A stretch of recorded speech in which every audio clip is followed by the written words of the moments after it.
Je m'appelle Camille Melchniak, je suis commissaire d'exposition et je suis en particulier la commissaire de cette exposition de Tai Chani, qui est donc une artiste anglaise, une figure majeure de la scène britannique, qui a gagné le Turner Prize en 2019 et qu'on expose ici à la galerie Suzanne Taraziev pour sa première exposition personnelle en France. Moi j'ai fait une partie de mes études à Londres, j'ai fait mon master à Goldsmiths. Et donc, comme je le disais, le travail de Tai il est essentiel en Angleterre, donc j'ai très vite entendu parler d'elle, d'autant plus que Tai elle est aussi professeure au Royal College of Art, donc elle a eu beaucoup d'influence sur une scène de jeunes artistes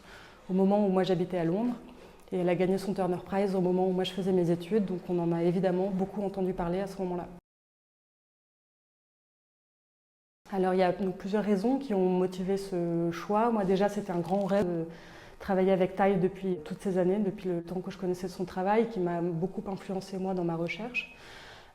Et ensuite, spécifiquement pour ce contexte, en tout cas de la galerie Suzanne Taraziev, on trouvait avec l'ensemble de l'équipe de la galerie qu'il y avait une forme d'évidence d'héritage, disons, de Suzanne avec le travail de Tai, par le côté historique, son côté assez marginal dans le sens où elle a vraiment travaillé à la marge de l'art contemporain jusqu'à ce qu'elle ait son Turner Prize en fait, c'est-à-dire qu'elle n'a pas vraiment fait d'études d'art, elle n'était pas vraiment dans les circuits avec lesquels on est familier de manière générale. Et ensuite de ça, elle a une esthétique qui est donc assez foisonnante, assez généreuse, qui correspond très bien, on trouvait, à l'identité de la galerie.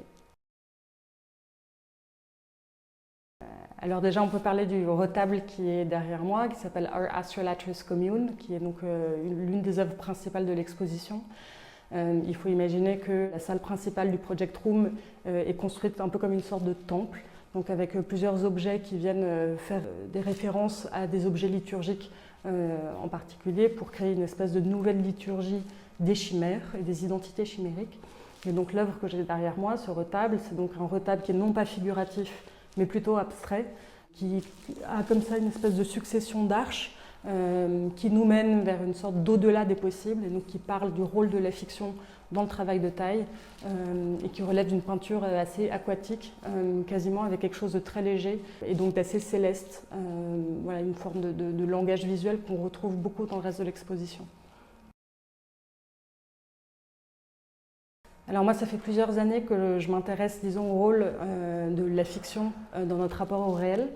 Et plus récemment, je me suis vraiment intéressée à ce que je commence à appeler en tout cas les pratiques spéculatives, c'est-à-dire les pratiques qui sont nées un peu dans la lignée de Pierre Huyghe, de Ito Sterel, de Tatiana Trouvé,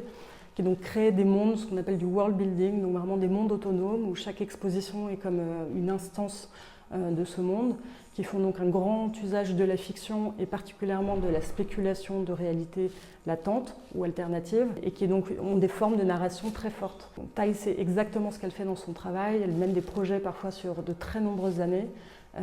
qui sont donc des projets fictionnels, mais qu'elle met en forme comme s'ils étaient réels, et qui tentent de faire advenir de nouvelles potentialités, souvent dans le travail de Tai, autour de questions féminines, féminisantes, de communauté, d'anarchie.